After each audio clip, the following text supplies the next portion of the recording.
You are listening to Pre-Market Prep. I'm Brianna Valesky with my co-host Joel Elconin. We're on the line with Kevin Kelly. He's the Chief Investment Officer of Recon Capital. As Chief Investment Officer, Kevin oversees all research and investment strategies. Kevin, thanks for joining us on the show this morning. Thanks for having me. I'm excited to be here. Absolutely. We're excited to have you. Well, we're hitting the end of earnings season, or at least we're getting close to it, but we've still got a couple of pretty interesting reports. Of course, we had Tesla last night and seems to be selling off this morning down. I'm seeing about almost 7.5%. We got some delivery numbers from them. They had a slight beat, but didn't seem to impress investors. What's your take on the earnings report and your general long and short-term outlook for Tesla? Yeah, so Tesla was a really telling earnings report last night because the deliverables, which is exactly what people are focused on, it's the only thing driving the stock, kind of like Twitter with the growth of their monthly average users, right? So this is the number that was honed in on it. They wanted to get confidence that Tesla could hit that 55,000 number, and they can't, right? They revised guidance down to about 50,000 to 55,000, and the numbers that came in were sub 12,000 so far for the quarter. So it's showing that they're not on pace to hit that number. Right. And one of the reasons why is they're actually having, it's not a demand issue, it's actually more of a production issue, and they're trying to fix their assembly line for the Model X as well as producing the Model S. So that's where they're coming into hiccups, and the market also wants to see that they can come out with the Model X at the end of this quarter or early next because it's a SUV, and that's what's really driving sales. So that was another overhang as well. And lastly, it should not be a surprise, is China was an overhang for Tesla as well. And that's not surprising because these cars are on the upper end, right? I mean, they don't even make a car for the middle class here in the United States, let alone China. So over in China, we saw a read-through from BMW giving guidance when they issued earnings a couple days ago saying, hey, we're revising our earnings growth and our guidance because China is going to be an overhang. And that's going to be the same as well for Tesla. Tesla had a terrible time in China over a year ago. They're still having a terrible time over there. So it's a big overhang, right? You've got to be careful when you're looking at Tesla because it also is subsidized. So that's also a potential hiccup that could happen in the future, right? It's not going to happen right now, and it's not a definite, but it's something that people should be very conscientious about. So with with Tesla, this isn't a big surprise. They had a big run up from the March low of over 50% run, and they were up 21% before for the year.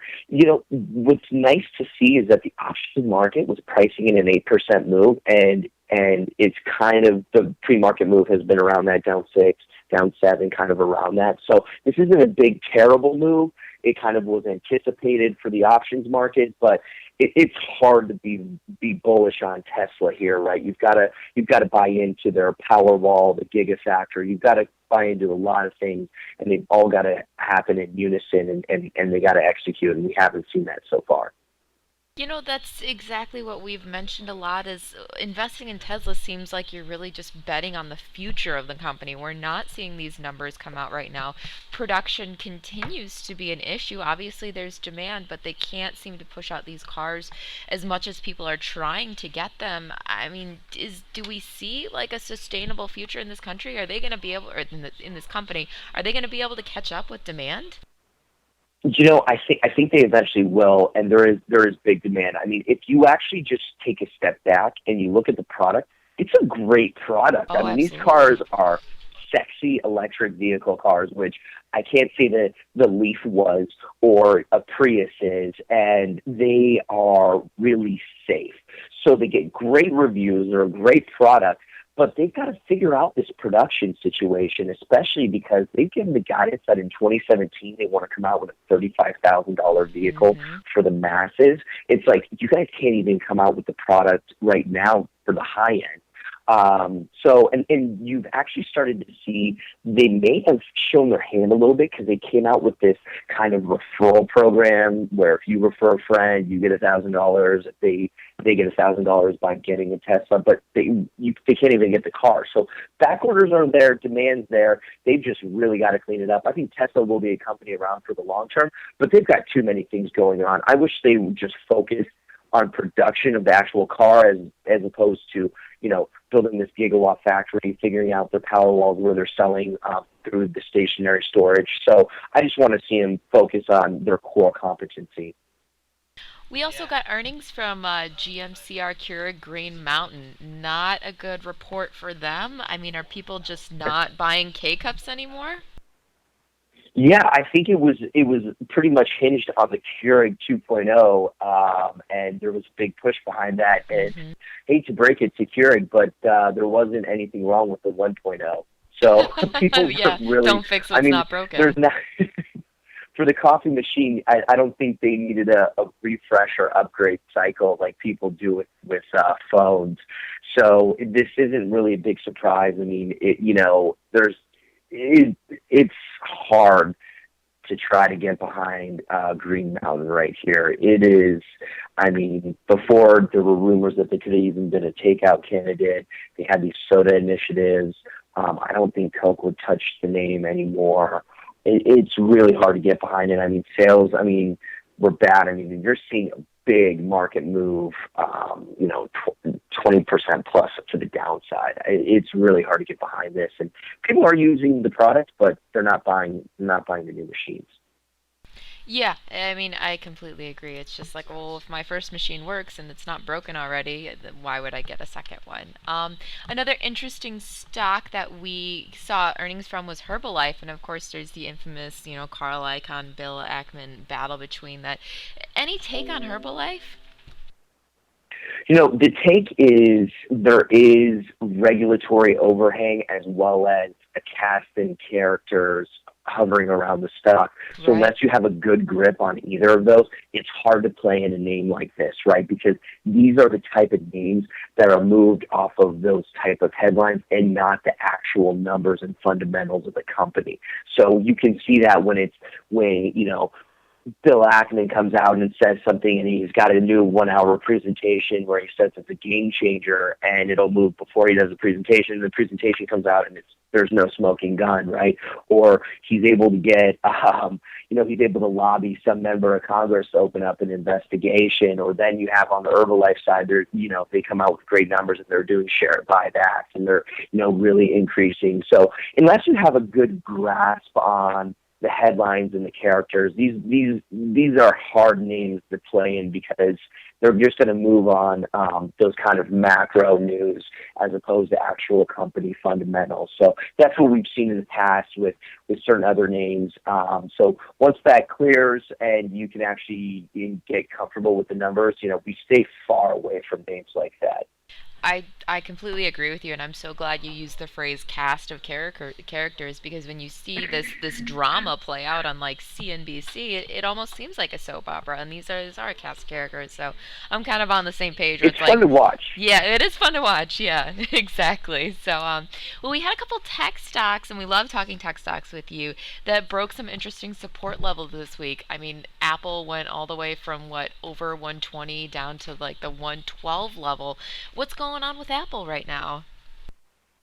I think there's a big thing that's being missed with Apple. People can't get a grip on what's happening, and so one of the things that we think could be a big overhang that people are losing a little conviction on is that here in the United States, in North America, the smartphone business has become really commoditized, and 70% of revenues are really driven by their iPhones, right? But what could happen, and we're seeing this at the carrier level, is that the carriers are getting in price wars, and this is a commoditized market. They subsidize Apple phones pretty extensively. So with the price wars happening at the carriers, there is a possibility in the near future that there may not be the subsidies there anymore, and people may not refresh their phones every 2 years. They may refresh it every 3 years, and that would really impact Apple and their numbers. So we think that could possibly be the overhang because the whole stock was hinged off of their growth in China, where Mm-hmm. people over there actually have to pay full freight for the phone. So for us, it's hard to conceptualize that. We're like, what? You have to pay $900 for a phone, $1,300 for a phone? It's hard to fathom. But that's how it's happening over in the emerging markets. And you're seeing companies like Xiaomi, which are like national treasures over there, right? I mean, it's a $50 billion company, and people are lining up around the corner to buy their toy bunnies, and which is the mascot of Xiaomi, right? So they're fixated on their own, and it's the same experience, and it's a lot cheaper, right? The cell phone. So they've done very well. Apple has done very well. The sales have gone through, but that's another overhang as well. Can they continue the growth over in China, especially with the pullback that we've talked about that's been happening in their market? So that's kind of primarily what's happening, we feel, around Apple. Great company, great management, needs to diversify revenues, get a little bit more sales through on their watch. This isn't a big surprise that the watches haven't done gangbusters because it's the first iteration, right? There's going to be hiccups. So we think it's a great company still, but it's hard to see where the bottom is here. There's still a lot of overhangs. Over the long term, great company. Listen, it pays a good dividend. It's got tons of cash on the balance sheet for them to be flexible. And also, I would say they've got great prospects still going forward. I mean, they're still growing, and it's at low multiples. But until you can see some conviction come back into the stock, it's hard to see, where the bottom is here. Twitter also broke below its all-time low this week. Of course, they've been struggling with their CEO situation. Can't quite seem quite seem to figure out how to monetize yet. I mean, do you think they'll ever get there? I mean, it's like you got people are so either like yes, they absolutely are going to figure out, and some people are just like I don't know. I just don't think they'll ever figure it out. Where do you stand on the Twitter spectrum? This has been a giant boondoggle, and I just don't understand why. Because they have an ecosystem and product that people use, and they've sort of laid out a path saying, hey, we've got this new thing called Project Lightning. It's going to curate stories around news events, because news is really the main focus of Twitter, right? So people kind of go around news events, and that's where they're able, and they can go first stop for real-time news and information. Yep. But the company is just into self-inflicting wounds because they haven't gotten management situation figured out. So there's no confidence. How can an investor have a confidence in a company when the company doesn't have confidence in itself? I mean, they can't even come out with, hey, here's a clear path with management, here's how, and they haven't communicated anything to the street as well on what they're going to do. I mean, they had a great opportunity during earnings to say, here's our path, here's our target, here's where we're going to come out with a new, CEO, and here's our path forward, but they haven't done that. So we can't even see their new Project Lightning, which we think is going to be called Moments. We haven't seen that. The product does need to be refreshed, right? I mean, there's a lot of noise. People have clamored about that. So that's why you're seeing no conviction in the stock, because the company doesn't even have conviction in itself. They have given no, assurances. So that's the tough part. And this would be a good case study going forward, because they've got a lot of talent. The product development guy, last name's Bain. He's done very well with getting strategic partnerships. They've got Anthony Noda, who came over from Goldman Sachs, who's actually done well with the numbers. I mean, they beat on the revenue and they beat on the bottom line. So that's clicking in place, but there's no direction over there. So that's what we're seeing with Twitter. Little lost, little floundering. I'm a big fan of Twitter. I hope they figure it out, but only time will tell, I can guess. Well, let's take a step back and kind of get a more broader look at the market. Of course, it seems like the Federal Reserve is still hopeful that they can raise interest rates, even if just a few percentage points this year. I mean, what's your take? Do you think it's even possible? Are we addicted to low interest rates? There's just a lot of noise going on. Yeah, there is a lot of noise going on, and we were seeing 38% probability according to Fed funds futures on Tuesday, and then Lockhart opened his mouth, and that immediately ran up to a 48% probability for a September rate hike. So of about 25 basis points. We're hoping, and it'd be in the Fed's best interest, even just to move 25 basis points to get it out there. Then they can sit for a couple years. But the numbers and data here in the United States are, coming in really well, especially on the job numbers. And that is one of the Fed's dual mandates. So it's really hard to see why the Fed isn't making a move, even if it's a small move. I mean, if they move 25 basis points, that's not going to move the needle, but it's going to really indicate to the market that they have confidence in the American economy. And that's what we want to see. And if they don't do it in September, it's really hard to see them doing it during the holiday time. And so it would be a 2016 rate hike at the earliest if they don't do it in September. And we're starting to see the Bank of England wanting to kind of go in lockstep as well for their market to do a rate hike. And they're, if you look over to the United Kingdom, they have the fastest growing and best GDP out of any country in the G7. So they're coming at about 2.8%. So they're doing really well. So we think the UK, if the Fed doesn't make a move this year, they'll make a move next year. We don't know when, but the Bank of England is actually probably going to make a move early next year. So that could be pretty interesting for the U.S. dollar. And the U.S. dollar has weighed down on a lot of the companies reporting here, and we saw it come through in their numbers for the latest quarter.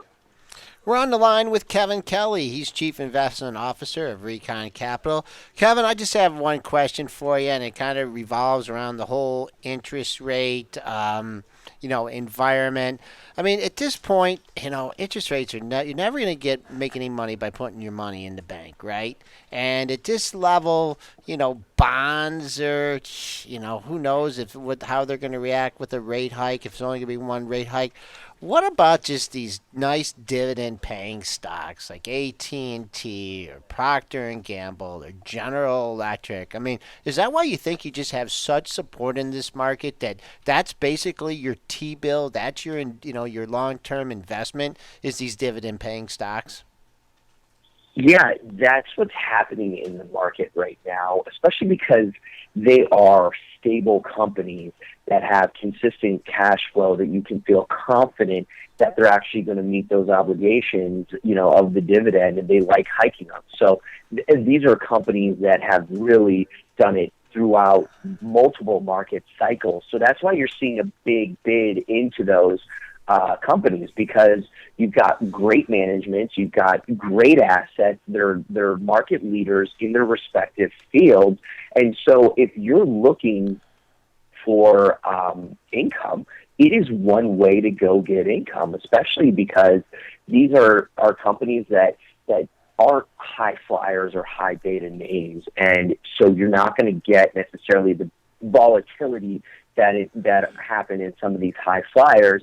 And what's pretty interesting to note is that, with increasing dividends, I think there's a lot of companies that are signaling that the market moves that we've had of 15% a year, 30% a year, off of this quantitative easing environment are a thing of the past.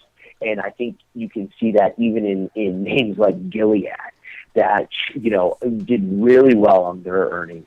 They've implemented a dividend. They've paid it out, and they're trading at great multiples. And it's a big biotech stock, but, that's one of the reasons why it's a big biotech stock, because they've performed really well, and they've got great drugs, and they're in a growing market. And so that's why you saw them beat on earnings numbers. So if you want to get a little bit of the growth, you can go into a name like that. It's a NASDAQ 100 staple name. There's also options funds out there that overwrite, we actually manage one. It's on the NASDAQ 100. It's QYLD. So we sell front month calls against the NASDAQ 100 because we want to turn it into a cash flow generative vehicle. I'm sorry, Kevin. There's another one that's Kevin, I'm sorry, but we're running over here. I just got Great. carried away with the questions. Kevin Kelly, Chief Investment No worries. Officer of Recon Capital, giving us some great information.